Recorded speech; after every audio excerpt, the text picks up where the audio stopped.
और इस वक्त एक बड़ी खबर मिल रही है। कतर ने सभी 8 भारतीयों को रिहा कर दिया है। 8 में से 7 भारतीय भारत वापस लौट आए हैं। भारतीय नागरिकों की रिहाई पर भारत सरकार ने कतर की सरकार को सराहा है। 26 अक्टूबर 2023 को कतर में कथित तौर पर जासूसी के आरोप में 8 भारतीयों को फांसी की सजा सुनाई गई थी। Let's have 3 cheers for India. Hip hip, hip hip, hip hip, hooray!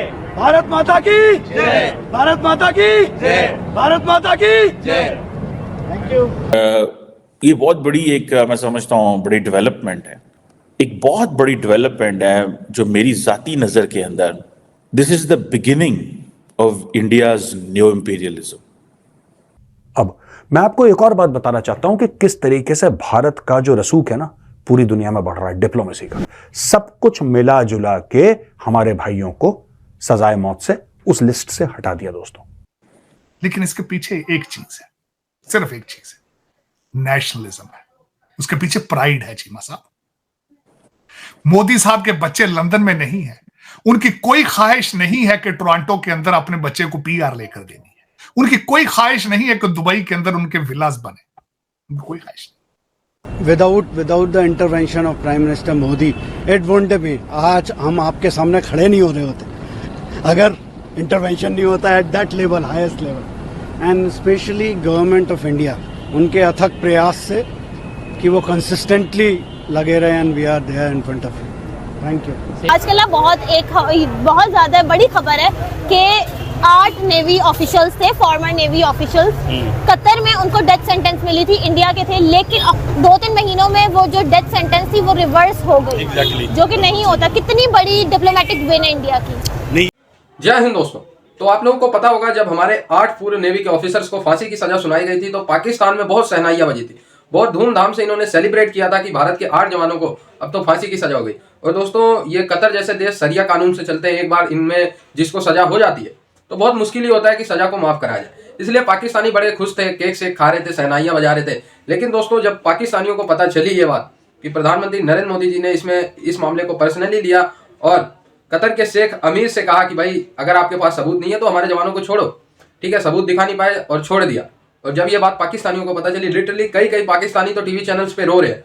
वो कह रहे हैं कि भारत ने पैसे देके अरबों डॉलर देके अपने नेवी के जवानों को छुड़ा लिया। भारत ने पैसे के दम पे कतर को खरीद लिया। ये सब इल्जाम लगाया जा रहा है कतर पे पाकिस्तानी मीडिया की तरफ से।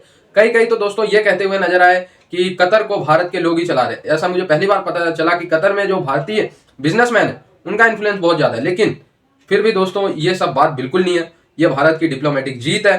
और क्योंकि उन कतर के अदालत के पास कोई पुख्ता सबूत नहीं थे कि भारत के नेवी के पूर्व ऑफिसर जासूसी कर रहे थे, इसलिए मजबूरन उनको छोड़ना पड़ा। भारत की बड़ी कूटनीतिक जीत। बड़ी खबर क्या है? कतर में सजा पाए 8 पूर्व नौसैनिकों की रिहाई हो गई है। रिहाई के बाद 7 भारतीय स्वदेश लौट भी गए हैं। कतर में सभी को सुनाई गई थी फांसी की सजा। भारत सरकार ने फैसले का स्वागत किया। विदेश मंत्रालय ने कतर सरकार का शुक्रिया किया।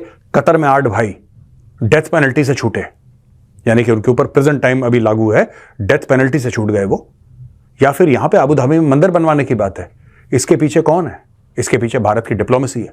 इसके पीछे भारत की foreign service, ministry of external affairs खड़ा है। इसके पीछे हैं डॉक्टर एस जयशंकर और सबसे ऊपर प्रधानमंत्री मोदी।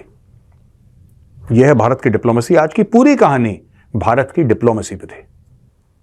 मोदी जी के आने के बाद चेंज क्या हुआ है मैं आपको बताता हूं। फर्क क्या पड़ा है? फर्क यह पड़ा है मोदी जी के आने के बाद कि भारत ने यह नहीं बोला कि हम नॉन अलाइंड हैं, हम तुम्हारे साथ ना तुम्हारे साथ। यह भारत नहीं कह रहा। भारत कह रहा है कि एक शक्ति भारत भी है। अब बताओ हमारे साथ कौन कौन है? बताओ। अच्छा तुम हमारे साथ हो, तुम बैठो। यह भारत कर रहा है। यानी कि पहले पावर सेंटर 2 हुआ करते थे, यूएसएसआर और अमेरिका। अब पावर सेंटर हो गया अमेरिका और एक पावर सेंटर हो गया चाइना। भारत कह रहा है हम तीसरे सेंटर हैं। इसलिए ग्लोबल साउथ वगैरह मामला जो हुआ था ना G20 में, इसीलिए India is emerging as one of the super powers and one of the poles of the world. यह फर्क है पहले और अब में। भाई ठीक है, हां कतर का यह मामला है कि कतर ने डिप्लोमेसी हुई कतर के साथ, मोदी जी मिले उनके अमीर के साथ, और यह सब बैक एंड पे जो भी डिप्लोमेसी हुई है, strings were pulled. Now our brothers are going to be. And अब मैं दोस्तों आपको 1-2 और बातें बताता हूं बड़े इंटरेस्टिंग। क्या हुआ कि भारत में जब ये हो रहा था तब यहां पे एज यूजुअल लोगों ने छाती पीटी। सुब्रमण्यम स्वामी साहब ने तो सीधा सीधा प्राइम मिनिस्टर मोदी से इस्तीफा ही मांग लिया कि अगर इनको सजाए मौत हो जाती है तो पीएम शुड रिजाइन, पीएम इस्तीफा दे दें, प्रधानमंत्री मोदी फट से इस्तीफा दे दें। वहां पे असदुद्दीन ओवैसी ने बोला कि ये तो बहुत बड़ी हार है भारत की डिप्लोमेसी की और भारत को ये करना चाहिए। जितने ज्ञानी बाबा दुनिया के हैं सब लोगों ने ज्ञान दे दिया। ठीक है, अंत में हुआ क्या दोस्तों? अंत में यह हुआ कि उन लोगों की सजा जो डेथ सेंटेंस था वो कैंसिल करके प्रेजेंट टाइम में कन्वर्ट कर दिया गया। अब इसके पीछे भी इतिहास है कि पीछे चल क्या रहा था। देखिए, ऐसा है कि जो भारत के एम्बेसडर हैं कतर, वो लगातार मिल रहे थे कतरी अथॉरिटीज से। वो भारत में जितने भी लॉयर्स थे उनकी बात चल रही थी कतर के लॉयर्स से, जो लीगल एक्सपर्ट्स हैं उनसे, कि आपको क्या लगता है, क्या है, ऐसा क्या है, वैसा क्या है, ये क्या है, वो क्या। ये दुनिया भर की बातें चल रही थी यार। आजकल ना बहुत ज्यादा बड़ी खबर है कि 8 नेवी ऑफिशियल्स थे, फॉर्मर नेवी ऑफिशियल्स, कतर में उनको डेथ सेंटेंस मिली थी, इंडिया के थे, लेकिन अक्टूबर में मिली थी और दिसंबर में 2-3 महीनों में वो जो डेथ सेंटेंस थी वो रिवर्स हो गई। जो कि नहीं होता। कितनी बड़ी डिप्लोमेटिक विन है इंडिया की। नहीं, ये इसमें कोई शक नहीं है। देखिए, जितनी भी डिप्लोमेट्स हैं, हर कंट्री को उनको अपना ख्याल रखना चाहिए, क्योंकि आपके एसेट्स होते हैं ना बेसिकली। तो ये इंडिया के लिए एक बड़ी विन विन सिचुएशन है माशाल्लाह कि अपना उन्होंने एक मतलब बैक किया इतना अपने डिप्लोमेट्स को और उन्होंने उसको आज़ादी दिलवाई। हालांकि वो कतर में भी बीइंग मुस्लिम अगर देखा जाए तो हमारे लिहाज से वो बड़ा अच्छा एक स्टेप था कि अगर इस तरह की कोई आपको दरअंदाजी होती है आपके मुल्क में तो डेफिनेटली उसको सेंटेंस मिलना चाहिए, डेथ सेंटेंस दिया या जो भी उनकी अदालत के साथ था।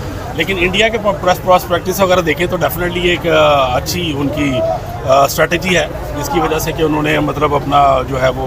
अच्छा, इंडिया के फॉरेन मिनिस्टर जयशंकर उनका नाम है, और पाकिस्तान के वो तो खैर करंट है फॉरेन मिनिस्टर पाकिस्तान के, शाह महमूद कुरैशी 2 दफा रह चुके हैं। जी जी, तो उनकी डिप्लोमेटिक विन हो रही है 28 दिसंबर को, और शाह महमूद कुरैशी के साथ क्या हो रहा है 28 दिसंबर को? धक्के मुक्के लग रहे हैं। एग्जैक्टली। तो क्या इज्जत रह जाती है? हाँ, इसी तरह अगर वैसे अब लोकल पर्सपेक्टिव में देखें तो मेरे ख्याल में जो उन्होंने क्या कहते हैं as you saw so shall you reap, कि जो उन्होंने किया उसका उनको सज़ा मिल रही है। बट इंटरनेशनली अगर आप देखते हैं तो जाहिर बात है हमारे वज़ीर ख़ारजा रहे हैं और एक दफ़ा नहीं कई बार रहे हैं, मुतअद्दिद बार।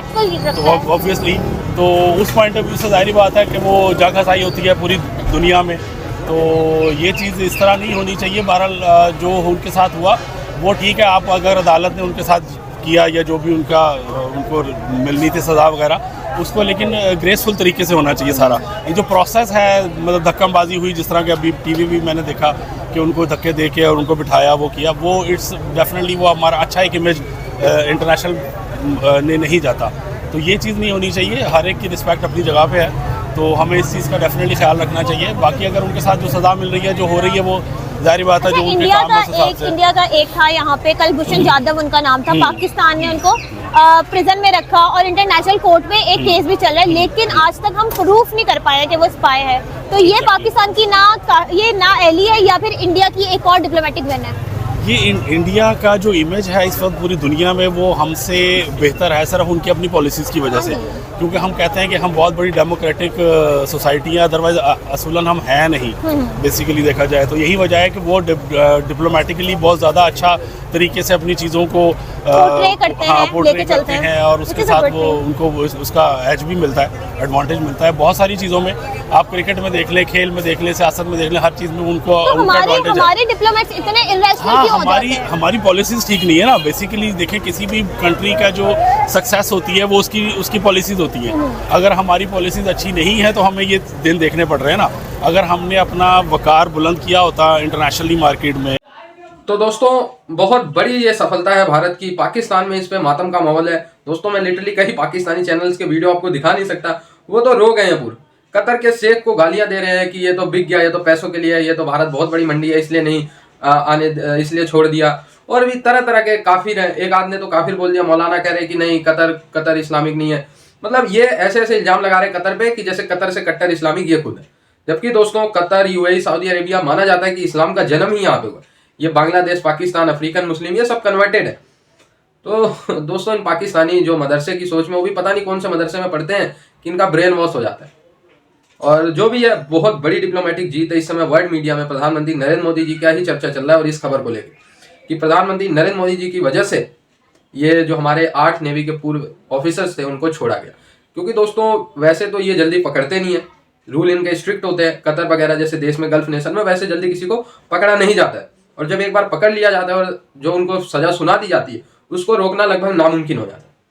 तो प्रधानमंत्री नरेंद्र मोदी जी ने भारत की जो डायस्पोरा है और भारत में जो मिनिस्ट्री ऑफ एक्सटर्नल अफेयर्स है, उन्होंने इसको बहुत मतलब संगीन मामले के रूप में देखा और पूरा जद्दोजहद की पूरा प्रयास किया कि जल्द से जल्द हमारे ऑफिसर्स को बचाया जाए, और फाइनली बचाने में हम कामयाब रहे। कितनी बड़ी खुशी की बात है, आप इससे समझ सकते हैं कि जब हमारे 8 जवान 8 में से 7 जवान वापस आ गए और उन्होंने आते ही एयरपोर्ट पे सबसे पहले प्रधानमंत्री नरेंद्र मोदी जी को शुक्रिया अदा किया। और एक जो हमारा जवान, पूर्व जवान जो बचे हुए हैं ऑफिसर, वो किसी पर्सनल कारण से अभी कतर में ही है, वो भी बहुत जल्द अगर भारत आना चाहेंगे तो आ सकते हैं, ऐसी कोई बात नहीं। आई होप ये वीडियो आपको अच्छी लगी और जुड़े रहे ऐसी वीडियोस के लिए। तब तक के लिए धन्यवाद। जय हिंद।